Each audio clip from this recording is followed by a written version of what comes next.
মাটিতে শুধু এইটুকুটা ঠেকে থাকলেই হলো। প্রিয় দর্শক, প্রতিবেদনের প্রথমে আপনাদের স্বাগত। আশা করি আপনারা সকলে ভালো আছেন।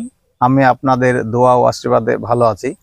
আমি আবার আজকে চলে এসেছি মেহবুব ভাইয়ের ড্রাগন বাগানে। তিনার কাছে প্রচুর পরিমাণে ড্রাগনের চারা পাওয়া যায় আর বিভিন্ন হাই কোয়ালিটির চারা পাওয়া যায়। তো আমরা জানবো তার কাছে কত রকম প্রজাতির চারা পাওয়া যায় আর ডাল কাটিং করার পরে কিভাবে রোপণ করতে হয়, কিভাবে মানে কাটিং করে রাখতে হয়, পুরোটাই আপনাদের সামনে তুলে ধরবো। আপনারা ভিডিওটি স্কিপ করবেন না, শেষ পর্যন্ত দেখতে থাকুন। আর যে বন্ধুরা ভিডিও দেখছেন অথচ আমার চ্যানেলটিকে সাবস্ক্রাইব করেননি, তাদের কাছে অনুরোধ তারা চ্যানেলটিকে সাবস্ক্রাইব করে বেল আইকন বাজিয়ে দিন। যে সমস্ত ফেসবুক বন্ধুরা আমার ভিডিও দেখছেন তাদের কাছেও একই রকম অনুরোধ, আপনারা আমার পেজটিকে ফলো করে দিন। তো চলুন আমরা কথা না বাড়িয়ে মেহবুব ভাইয়ের সঙ্গে কথা বলবো। বলেন ভাই, কেমন আছেন? আলহামদুলিল্লাহ, ভালো আছি। আপনি?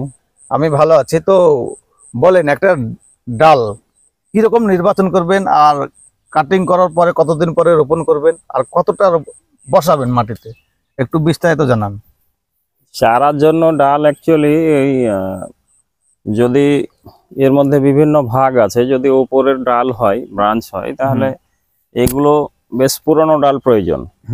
পুরনো ডাল যদি হয়, এর মধ্যে খাবার স্টক থাকে, সেই চারাটা রোপণ করলে কি না শুকিয়ে যায় না সহজে, দীর্ঘদিন ও তো মানে তাজা থাকে, তরতাজা। যদি নতুন ডাল নির্বাচন করা হয় তাহলে এগুলো কিন্তু অল্প দিনেই নরম হয়ে যায় আর কি, ভেতরে খাবার থাকে না, মানে লুজ হয়ে যায়। আর আরেকটা জিনিস, যদি এইরকম গোড়ার এই যে চারা এগুলো যদি করা যায়, তো এইগুলো কিন্তু এই যে আমি কাটলাম, এই যে দেখছেন যে আমরা এই মাথাটাকে ভেঙে দিই ম্যাচিওর হওয়ার জন্য। এই ম্যাচিওর হয়ে গেছে, একটা কুশি রেখে এই যে গোড়ার চারাটাকে আমরা এইভাবে এটা ছিলে দিই, মানে এটা নিচে লাগানো হবে, হ্যাঁ, জড় বের হওয়ার জন্য। এইটাকে ছিলে দিয়ে আমরা এটা দুদিন রাখবো বা একদিন রাখবো, মানে একটু শুকানো দরকার। বা এই গোড়ার চারা যদি হয়, ভালো করে লক্ষ্য করুন, যদি ওপরের চারা হয় তাহলে ম্যাচিওর বেশি দরকার, মানে বয়স্ক কমপক্ষে 1 বছরের পুরনো ডাল প্রয়োজন। এবং এটা কাটিং করে এইভাবে গোড়াটা বের করে রুট যেটাই বের হবে, এটাকে রাখতে হবে 2 দিন। আর যদি এইরকম গোড়ার চারা হয় তাহলে এটা একদিনও না রাখলেও চলবে। আমি এই ছিললাম, একবেলা রেখে রোপণ করে দিলেও কোনো ভয় নেই, গোড়ায় ফাঙ্গাস সহজে লাগবে না। ফাঙ্গিসাইড লাগিয়ে এটাকে শুকিয়ে ফাঙ্গিসাইড লাগিয়ে লাগানো যাবে, মানে একটু ফাঙ্গিসাইড লাগালে ভালো হবে। হ্যাঁ, ফাঙ্গিসাইড দিলে ভালো হবে। আর এটা মাটিতে কতটা বসাতে হবে? মাটিতে শুধু এইটুকুটা ঠেকে থাকলেই হলো, মানে এই ক্যাম্বেলিয়াটা যেটা বের করেছেন এটা ঠেকলেই এটা বেশি মাটির নিচে দিতে হয় না কেন, যে বেশি মাটির নিচে আমি যদি এতটা দিই তাহলে এইটাই কিন্তু ফাঙ্গাস লাগার ভয় থাকবে, মানে পচন ধরার ভয় থাকবে। আর এটা কিন্তু পচন হবে না, ক্যাম্বেলিয়ার এটা হচ্ছে শক্ত, শুধুমাত্র এইটুকুটা ঠেকে রাখলে পচার ভয়টা থাকে না। এইটা হচ্ছে চারা রোপণ করার নিয়ম। বেশি লাগালে ফাঙ্গাস লাগার ভয় থাকবে বেশি। আর এর জোয়ারটা যেহেতু ওপরেই থাকে, বেশি নিচে যায় না, ভেসে থাকে, সেই জন্য বেশি নিচে দেওয়াটাও ঠিক না।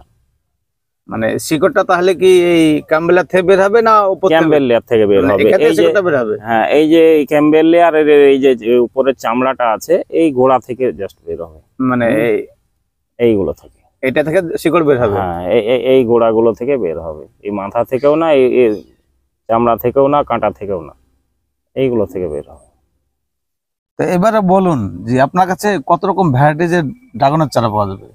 আমার কাছে প্রায় 50+ ভ্যারাইটি আছে, যার মধ্যে রেয়ার ভ্যারাইটিও আছে, কমার্শিয়াল ভ্যারাইটিও আছে।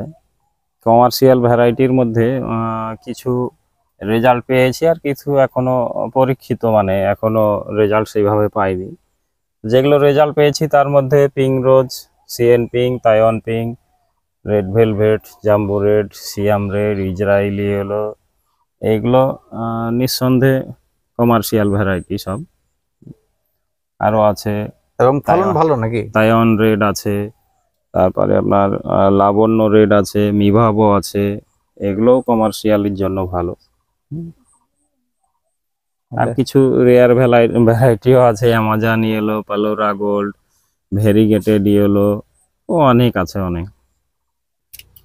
দর্শকবৃন্দ, আমরা ভিডিওটি আর দীর্ঘায়িত করছি না, আমাদের ভিডিও এই পর্যন্তই। যদি ভালো লাগে অবশ্যই লাইক, শেয়ার, কমেন্ট করবেন। আর কোনো রকম প্রশ্ন থাকলে ভিডিওর স্ক্রিনে মোবাইল নাম্বার দেওয়া আছে, সেখানে যোগাযোগ করতে পারেন। পরবর্তী নতুন ভিডিও নিয়ে আসা পর্যন্ত ভালো থাকবেন, সুস্থ থাকবেন। ধন্যবাদ।